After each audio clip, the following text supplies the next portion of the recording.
नमस्कार साथियों, स्वागत करते हैं हमारे YouTube चैनल अनियमित कर्मचारी कल्याण संघ में।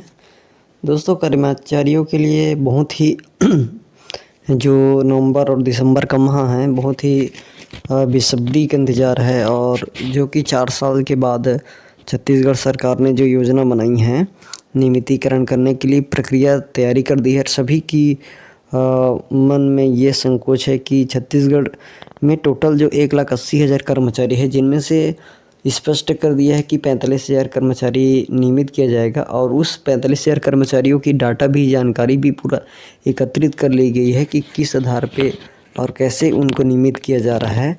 तो इस संबंध में जो कांग्रेस की जो घोषणा पत्र में जो शामिल बातें हैं, तो यहाँ पर एक तरफ जो भाजपा की सरकार है और एक तरफ कांग्रेस सरकार की तरह, तो लगातार न्यूज़ में यही आ रहा है कि जो कांग्रेस सरकार ने वादा किया था अपने घोषणा पत्र में कि नियमितीकरण की जो कार्रवाई है वो सरकार बनने के पहले जो कांग्रेस के नेताओं ने नियमित कर्मचारियों को नियमित करने का वादा किया था, तो सरकार ने इस वादे को अपने घोषणा पत्र में भी शामिल किया।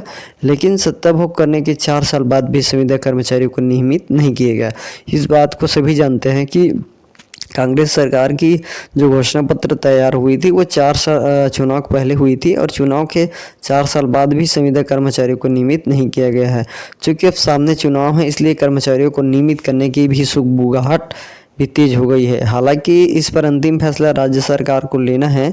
अभी इस संबंध में कुछ नहीं कहा जा सकता, लेकिन प्रक्रिया चालू हो गई है। इसका मतलब यह है कि कर्मचारियों को नियमित तो किया जाना तय है। जिस प्रकार से 1 लाख जो 45,000 कर्मचारियों की डाटा जानकारी एकत्रित कर ली गई है, तो इसमें 1 लाख से जो अधिक अनियमित कर्मचारी हैं, तो दावा भी है कि 1 लाख से भी अनियमित संख्या जो है ज़्यादा है। तो 1,80,000 की लगभग संख्या। तो कर्मचारी संघ की तरफ से जो दावा किया जा रहा है कि राज्य में 1 लाख से भी अधिक अनियमित कर्मचारी कार्यरत है। और कर्मचारी नेता विजय ने जी बताया कि जो 47,000 स्कूल सफाई कर्मचारी हैं और 13,000 रसोइया हैं, तो इस तरह से जो लगभग जो 50-60,000 तो स्कूल शिक्षा विभाग से हो गए, और जो 16,000 फिर आरक्षक के और 12,000 जो है बिजली विभाग की सुविधा के होते हैं। इनके अलावा जो सरकारी विभागों में चपरासी, ड्राइवर, कंप्यूटर ऑपरेटर जैसे कई सारे पद भी हैं, जिसमें कर्मचारी जो है वो कार्यरत है और सरकारी खजाने से वेतन दे रहा है।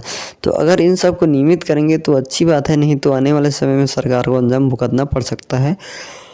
छत्तीसगढ़ सरकार के लिए यह बहुत ही महत्वपूर्ण होगी कि जो 1 लाख के लगभग ऊपर जो कर्मचारी हैं सभी विभाग से, और सभी विभाग के जो कर्मचारी हैं आज शासन के खजाने से ही वेतन प्राप्त कर रहे हैं। और यदि इन सभी की मांगें पूरी नहीं हुई, तो स्पष्ट किया है कि अगर इन सबको नियमित नहीं करेंगे तो यहाँ पर उनकी जो अंजाम भुगतना पड़ सकता है। तो ये भी बहुत ही महत्वपूर्ण बातें हैं। तो शासन से यही अनुरोध है, और लगातार जो अभी बैठक के माध्यम से भी निर्णय समिति इसके द्वारा भी निर्णय लिया गया था। 30 अक्टूबर को भी इस संबंध में बैठक हुई थी कि अनियमित कर्मचारियों को नियमित करने हेतु ठोस कदम उठाना है, और जब तक हम एकता नहीं रहेंगे तब तक हमारी मांगों पर कोई मजबूत प्रभाव नहीं पड़ेगा। तो इस प्रकार चुनाव का भी माहौल है। छत्तीसगढ़ शासन चाहेगी भविष्य में और राजनीतिक पद में आना, तो बिल्कुल नियमितीकरण की कार्रवाई होगी। तो इस संबंध में ये तो रही हमारी वीडियो कि जो छत्तीसगढ़ के अनियमित कर्मचारी के जो 1 लाख से अधिक कर्मचारी जो कार्यरत हैं, जिनकी नियमितीकरण किया जाना है, तो यहाँ पर देखा जाएगा कि किस विभाग के अंतर्गत 45,000 कर्मचारी को नियमितीकरण किया जाता है।